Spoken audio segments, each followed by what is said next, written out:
Reading your comment, part 3. Ate, ba't ang pangit ko?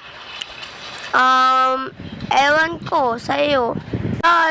Pero alam ko, yung mga tao magaganda at pogi. What if, ano ba? Ano sasabihin mo? Gusto mo, itapon kita sa West Philippines?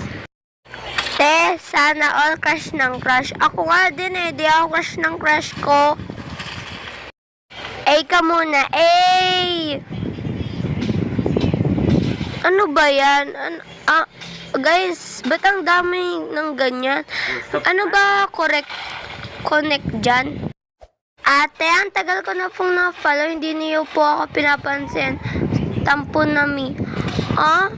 Ayan na, pinansin na kita. Pag na-follow lang kayo Ako na-follow.